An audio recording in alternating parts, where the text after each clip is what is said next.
Welcome everybody to this week's episode of Ant on Music. I, of course, am your humble host, Ant. I want to thank everybody for hanging in there and checking out the channel week in, week out. Picked up a couple of new viewers this week. Glad to have you guys come here and enjoy the show. Hope you continue to enjoy it for weeks, months, years to come, as I hope to still be doing this for weeks, months, years to come. If it's the first time you're checking out the channel, please do me a favor and subscribe. It definitely helps with the algorithm. So does giving a thumbs up, dropping comments, all helps push the show out to a wider audience, which is what we're all about. All right, got a very small audience, very loyal audience. Love you guys, but want to see the channel grow. So this week, what do we got? Got some cool stuff. And if you know, been tuning in for a while, you know, if you see what's on the wall behind me, that's kind of like where we're going. So for those of you that are sick of Megadeth, I promise you, promise, cross my heart and hope to mega die that this is the last time I will show you variants of the last final Megadeth album. Okay, because I finally got my last two from the first place I ordered from, of all places, the band. And of course, first to order, last to arrive. But before we get to that, I did something I haven't normally done in the past, which is pick up an audiophile version of an album. You know, generally they're super overpriced, they're not worth it, but I decided to dive in. It's not the first release for this on vinyl. The first release for this on vinyl is right here. Jellyfish Spilt Milk. I absolutely adore this album. This is just such a classic album that I had to dive in and get it on audiophile vinyl. All right. If you're unfamiliar with Jellyfish or unfamiliar with the album, Spilt Milk, by all means, do yourself a favor and at least listen to it in any configuration you can get your paws on. It's definitely worthwhile. I would say if you like power pop, you know, definitely along those lines. If you like Queen, give this album a chance. You don't have the Freddie Mercury type vocals, but you do have some pristine and amazing production on this album. So this is the vinyl file version, which actually comes out later on this week from when I'm filming. Love when stuff arrives early. And this was cut by Joe Nino Hernandez at Sterling Sound in Nashville from an all-new remaster. All right, heavyweight vinyl, pressed at RTI, record technology included. And this is the cover without the obi. That's the back. They finally put it in a gatefold, which is really neat. In addition to the gatefold, which we'll show you that first, you get your photo of the band here and your lyrics and liner notes there.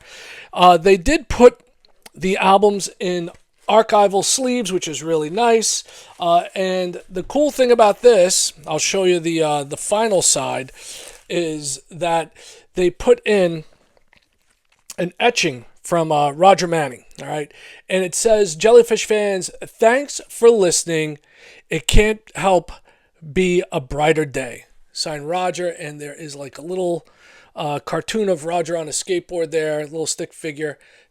Try and get you to see this without the glare. It's kind of tough, but it is there and it is cool. The other three remaining sides of vinyl make up the album, which, like I said, start to finish, just a fantastic listen. Amazing production on this one. And they never really got the credit that they deserved. So you got this little insert here. A little bit of a Q&A there regarding the album and where they were at that point in time.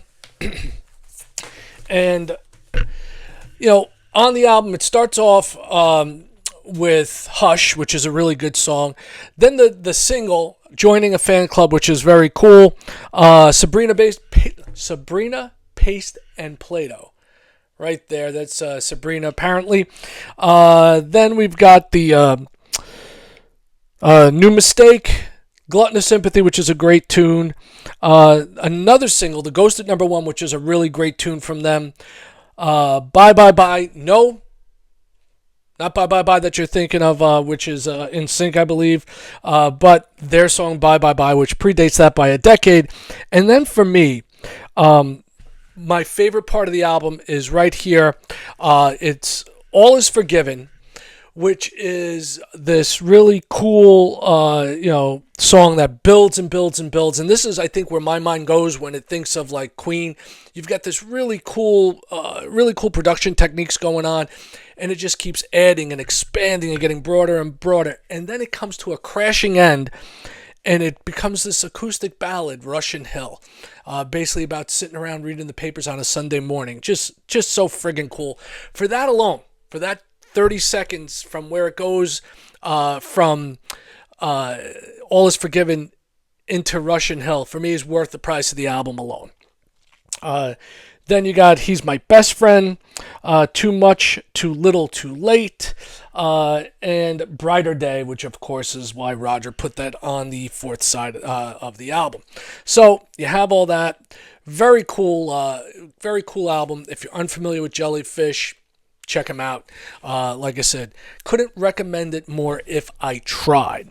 All right, next up is also one of my favorite bands, vocalist, all right, and that is Michael Monroe. And I've spoken about Mike on prior episodes, and it's really cool that he is still out there doing his thing. He's in his mid-60s. He's been making albums since he was a teenager, and he is the former lead singer of Hanoi Rocks. Obviously, they no longer exist yet again. Who knows if they'll revive them again? But if you really want a very cool new album that just came out, all right, this came out in the past week.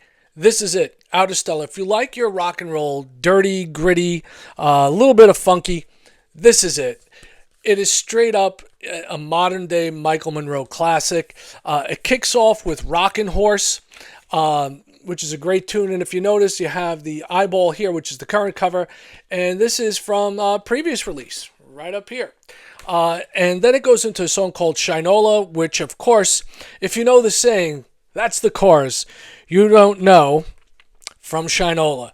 Then you get Black Cadillac, When the Apocalypse Comes, which is a really cool tune. Painless, Neutro Bombs, not Neutron, Neutro Bombs. Disconnected, which is really cool. And it's the reason why I have this CD out and this slab of vinyl out. Disconnected has a callback. This is Mike's first album that he got on a major label. All right, not faking it. And the callback in Disconnected is there's a line towards the end, about 35, 40 seconds left, where he goes, and I'm still not faking it, which is the title track of this. And yes, that is Mike's autograph. I did have the opportunity to not only meet him, but to interview him. And he was beyond kind. And I've spoken about this before, several times. But one of the nicest people in rock and roll. I hope when he comes back around, I hope to catch him on tour this time. It's been too long. For the rest of the album, the new album, right, called Outerstellar, you get Precious, Pushing Me Back, Glitter and Dust, which is a really cool tune, Road to Ruin, and it stops with a tune called One More Sunrise, which is a great power ballad type of tune. And this is on Silver Lining Music. I would suggest picking it up, checking it out. He's got a great band with him. These guys give their all, and it is stunning. And obviously, there you get your lyrics, liner notes, and photos of the gentlemen that hang with Michael Monroe. So that's a great album to have. Now we're going to do this quick. Quick. Promise. Got 2 new Megadeth variants. Nothing has changed as far as the inner packaging goes. You get the booklet, right? The big difference is, what do you get as far as the colors go? Well, with this one, you get this black, half splattered version here. And both albums look pretty similar, so I'm just going to show you the one. And this, of course, has the bonus tune of Ride the Lightning, unlike the Target version, which has the other tune, Bloodlust, which is a good tune. And, the Ride the Lightning covers is neat. It's nice to see, Dave reclaim his original writing, I guess you would say, from when it was with Metallica. And this other version right here is what they call Solar Flare, which is really beautiful. Does look like a solar flare. And so that's it. No more talking about Megadeth. We'll put them away until the next album comes out, which will probably be a live album from the tour or some sort of greatest hits package. Because you know damn well, even though they're not releasing new material, there's going to be a ton of stuff coming down the pipe anyway. That brings us to our box set for the week. Does the little hat give you a hint? Well, that shit. Dream Theater Volume 3, the Mike Mangini years, basically. And this encapsulates... four albums spread across 10 LPs, and it starts off with Black Clouds and Silver Linings. Everything, as far as the material is concerned, is on black vinyl, so we don't have to go into that. This does come with a booklet, actually an insert. You get your lyrics and liner notes there, as well as a photo of the band. And like I said, you got the last one here with Mike Portnoy, and then you go from there through the Mike Mangini years, which some people really think that the band's nothing without Portnoy, and some people have the respect for Mangini. Even Portnoy has the respect for Mangini, as he should. Mike Mangini's a phenomenal drummer. He is technically brilliant, but I will say that there is something different about having Portnoy in the band that he started. And this is a great album. Nightmare to Remember still gets played live. Rite of Passage, Shattered Fortress, which is a big Portnoy tune, Wither, The Best of Times, and the monumental Count of Tuscany, which Petrucci really, really shines on. Just absolutely fantastic. Then next up, what do we have here? Let's go with the appropriately titled A Dramatic Turn of Events. This is where one mic exited and another one came through the open door. Once again, nice gatefold packaging here. The artwork, Hugh Syme continues on.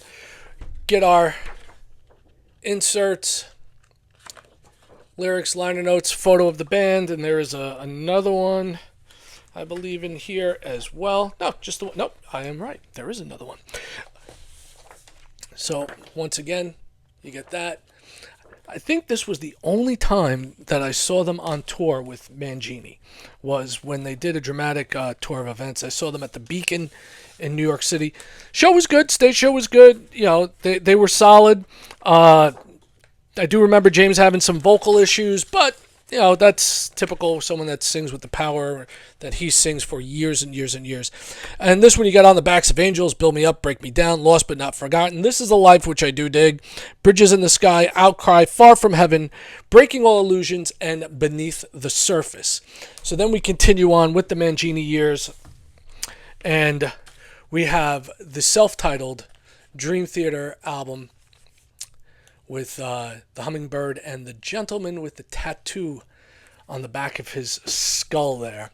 And this album, I remember I got the box set on this years and years ago. Maybe one day when I do a whole Dream Theater thing, I'll bust that out. And then we've got on this one, we've also got our lyrics, liner notes, and all the good stuff here. So we got that. That's one sleeve. Then on the other,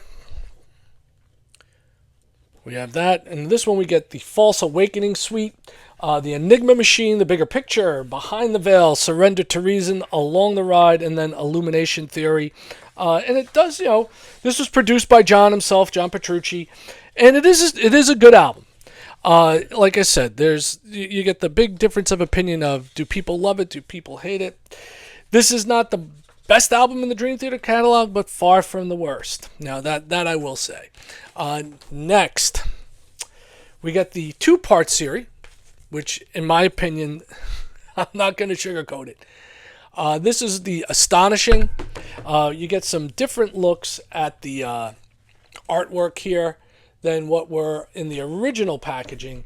And I will have to say, this is my least favorite album by Dream Theater. With this, I found it to be very bloated, to the point of being unmanageable. We did try to have a concept album, And I'll be honest with you, I found this album difficult to listen to.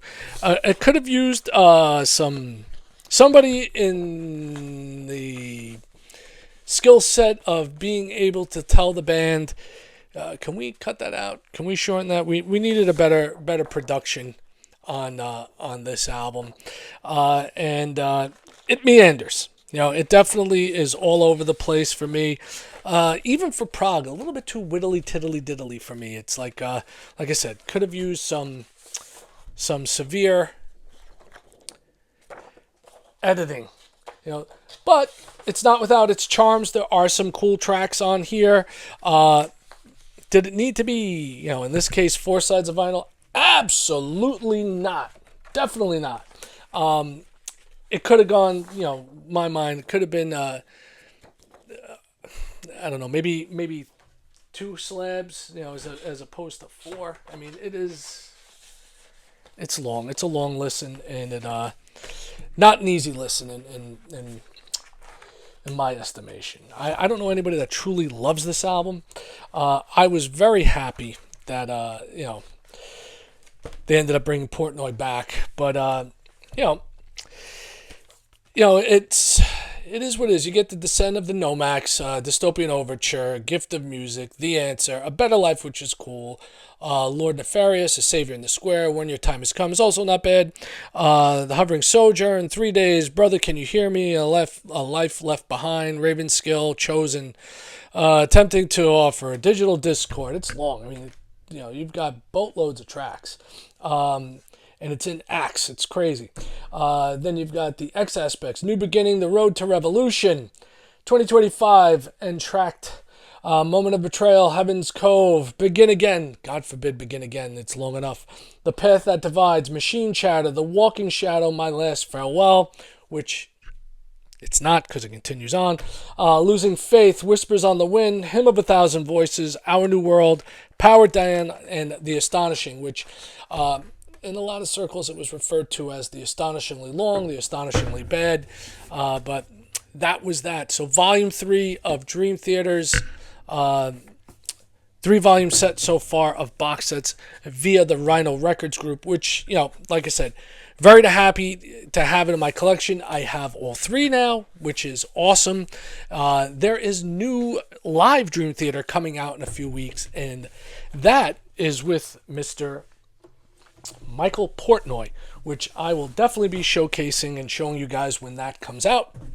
So that is everything I have for you this week. I hope you enjoyed what I had to show you. Do me a favor. Give us a like. Drop a comment. Tell me what you've been listening to. And also, hey, the Rock and Roll Hall of Fame dropped its list of possible inductees, so they're nominees. For me, I believe they put 5 in. So for me, from looking at the list, I would say Jeff Buckley, the Black Crowes, Iron Maiden, In Excess, and Phil Collins. And also another one that I think deserves to be in there is Melissa Etheridge, and there are others. I think time has come to let Maiden in the Hall. I don't know what's taken the Hall so long to get it done, except that they hate metal. Phil Collins solo work. I mean, if you grew up in the 80s, you tell me a 10-minute period when you were listening to radio that Phil Collins wasn't on the radio, and I'll tell you were lying. So that's that. But check out the Rock and Roll Hall of Fame nominee list and drop a comment about that. See who I believe Joy Division's on there still. So there is some good artists that are being considered for the Rock and Roll Hall of Fame. And some that, people really have a problem with, but, there's never going to be a perfect list, so that's that. That's one thing you got to learn to deal with life, is nothing's ever the way you want it to be. But so much for me, so much for that. Until next time, peace, one love, music. I'm out.